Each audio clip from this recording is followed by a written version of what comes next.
Hello बच्चों, let's read the question and the question says an inhibitor is essentially option A negative catalyst, option B a heterogeneous catalyst, option C an autocatalyst and option D a homogeneous catalyst। पहले option की बात करते हैं negative catalyst. इसके अंदर क्या होता है कि लेट से हमारे पास ए रिएक्टेंट है और बी रिएक्टेंट है, ये रिएक्ट करके बनाते हैं सी, फिर सी से बन जाता है डी। पर हम चाहते हैं कि ये रिएक्शन जब ए प्लस बी हो उसके बाद ये बस सी ही बने, ये डी हमारा नहीं बनना चाहिए।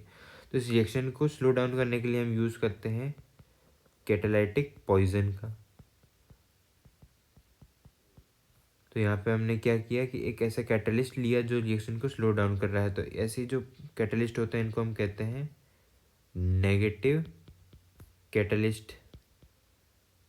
ऑप्शन बी की बात करते हैं हेटेरोजेनस कैटलिस्ट। तो हेटेरोजेनस कैटलिस्ट ऐसे कैटलिस्ट होते हैं जिनका जो फेज़ होता है ना, फिजिकल फेज़ जो होता है वो सेम नहीं होता है एज ए रिएक्टेंट। लेट से हमारे पास ये इस रिएक्शन के अंदर ए का जो फिजिकल स्टेट है वो गैसियस है और इस कैटलिस्ट का जो फिजिकल स्टेट है वो है यहाँ पे सॉलिड मान लेते हैं।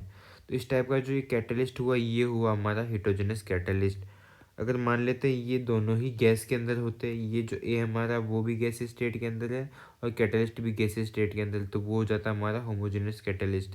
ऑप्शन सी की बात करते हैं ऑटो कैटलिस्ट। ऑटो कैटलिस्ट के अंदर क्या होता है ए प्लस बी मिले उनसे बना सी प्लस डी।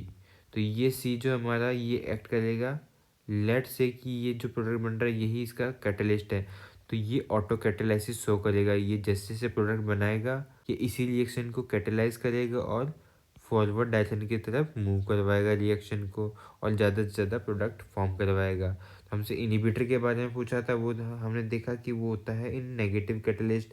तो हमारा करेक्ट आंसर हो जाएगा option A. Hope you understood it well. All the best.